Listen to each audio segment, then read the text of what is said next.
Você já teve a sensação que estão tentando te controlar o que você pode ou não pode falar na internet?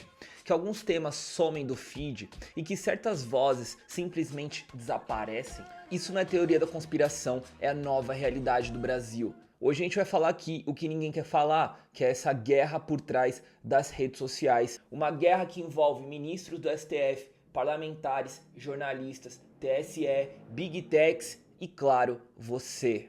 O debate ele é antigo, mas agora virou urgente. Eu vou ler um trecho da definição que encontrei aqui do que é censura.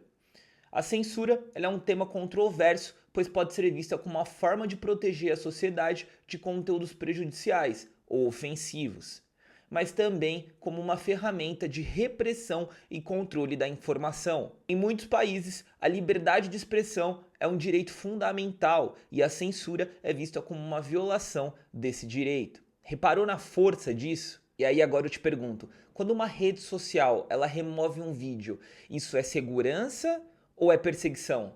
Quando o ministro do STF ele manda remover, bloquear um perfil, isso é defesa institucional ou isso é abuso de poder? De um lado, as plataformas dizem que só estão seguindo as regras. De outro, os ministros dizem que protegem a democracia. Por outro lado, os políticos de oposição dizem que estamos vivendo uma ditadura disfarçada. E você, quem tá com a razão? A real, galera, é que não tem resposta fácil, mas que os fatos estão aí e eles estão se acumulando. O nome mais presente nesse debate todo é ele, Alexandre de Moraes, ministro do Supremo Tribunal Federal e presidente do TSE, agora na eleição de 2022, ele virou um sinônimo de ação direta contra o que é considerado a desinformação. Só nos últimos anos aí o Moraes ordenou bloqueio de dezenas de perfis no Twitter e YouTube, remoção de vídeos de canais políticos, suspensão de monetização, convocação de parlamentares e influenciadores para depor e abertura de inquéritos sem o aval do Ministério Público. Entre os alvos, deputados federais, senadores, jornalistas, canais de direita e até o ex-presidente Bolsonaro, hoje com uma tornozeleira. E parece que nem os jornalistas estão aguentando mais toda essa censura. Repara num trecho dessa entrevista do canal Metrópole. Tivemos ontem aí mais uma imposição de censura ao ex-presidente Jair Bolsonaro e, obviamente, rapidamente chegando a uma conclusão de que isso também prejudica a nós, como veículos de comunicação, de que um ministro determine a forma que a gente faça uma entrevista, que a gente publique uma entrevista ou poste qualquer informação que seja. Tá aí, mais um dia que o ministro Alexandre de Moraes, eu ia dizer que ele nos surpreende, mas nem surpreender mais ele nos surpreende. É obviamente um cerceamento, uma censura, né? Mais uma censura, né?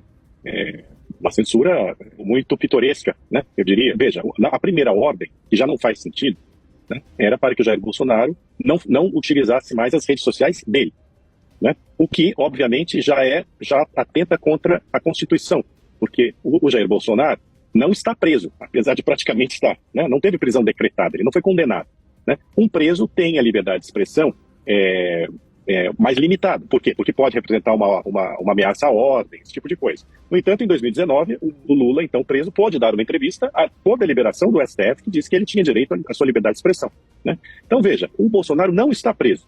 Mesmo que estivesse preso e alguém quisesse fazer uma entrevista com ele, dado o precedente, ele teria o direito de ser entrevistado, certo? Bom, agora o Alexandre de Moraes se sai com essa de que o Jair Bolsonaro, qualquer fala do Jair Bolsonaro, qualquer declaração do Jair Bolsonaro não pode ser reproduzida em rede social alheia, seja da imprensa, por exemplo, no caso do Metrópolis, seja em qualquer outra.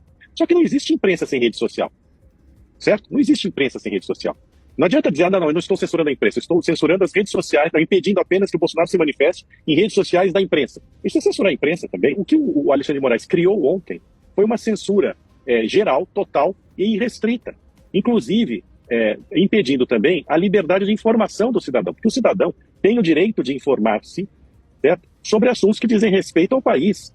Obviamente, um ex-presidente da República acusado de tramar um golpe de Estado e que está sendo processado e que acabará indo para a prisão, você saber a opinião, as opiniões, os pontos de vista desse sujeito são de interesse público. Independentemente de ser o Bolsonaro ou qualquer outra pessoa. Criou-se aí, dentro de todo esse quadro pitoresco, a censura retroativa. É aí que vem uma pergunta incômoda. Quem controla o controlador? O STF é o guardião da Constituição, mas quem vigia o STF? No Congresso, a disputa também é intensa. O PL 2630, apelidado de PL das fake news, quer responsabilizar as plataformas e usuários por conteúdos considerados falsos, violentos ou danosos. A ideia no papel parece boa, combater a desinformação, mas a pergunta que ecoa é simples e direta. Quem decide o que é verdade? A bancada do PL, incluindo nomes como Eduardo Bolsonaro, Caroline de Tone, Nicolas Ferreira, tem se posicionado contra o projeto, chamando de PL da censura. Eles alegam que a proposta abre brechas para perseguição política, intimidação de opositores e controle da internet via Estado. Em um discurso recente, a Caroline de Tone, ela afirmou, abre aspas, o que está em jogo é a liberdade do povo brasileiro de se expressar. Não podemos aceitar que o governo regule o que podemos ou não pensar, fecha aspas.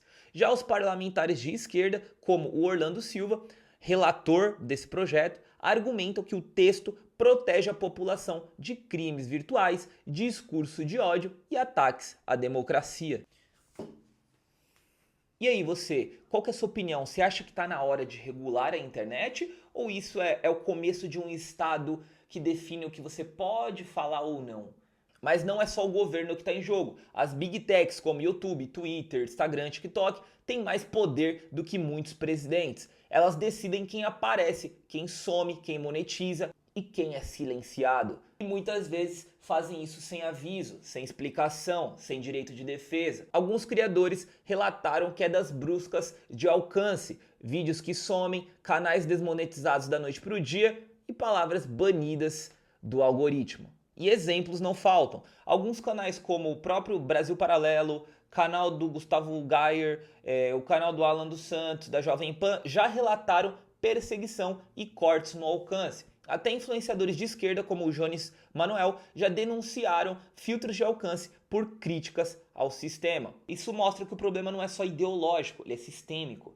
E mais preocupante ainda, você não sabe o que está sendo censurado, até já ter sido. E nos últimos meses, galera, o Brasil já foi citado em vários veículos de comunicação internacionais, como Fox News, New York Post, Financial Times e entre outros. O senador americano Ted Cruz chamou Moraes de ditador digital. A Casa Branca foi pressionada por congressistas conservadores a se posicionar contra a censura brasileira. O Departamento de Justiça dos Estados Unidos alertou Moraes que as suas ordens de censura contra plataformas americanas não teria valor legal em territórios estrangeiros. E mais grave, o visto americano do Alexandre de Moraes teria sido revogado, uma medida raríssima aplicada aí apenas em casos extremos. Ou seja, o Brasil está sendo visto como um laboratório de censura digital. Estamos mesmo defendendo a democracia ou controlando o povo em nome dela? Hoje o alvo ele pode ser o político que você odeia, pode ser o influenciador que você não curte,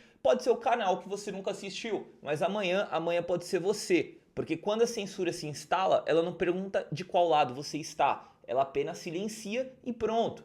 O que está acontecendo no Brasil não é só uma crise política, é uma batalha por controle. Controle da sua opinião, controle da sua timeline, controle da sua liberdade. E o mais assustador é tudo feito em nome da nossa proteção. Proteção da democracia, proteção da verdade, proteção de você mesmo. Mas quem é que vai nos proteger de quem diz estar nos protegendo? Se esse vídeo aqui te fez pensar, comenta aqui embaixo. Você acha que o Brasil vive uma censura ou tudo isso aqui não passa de um exagero?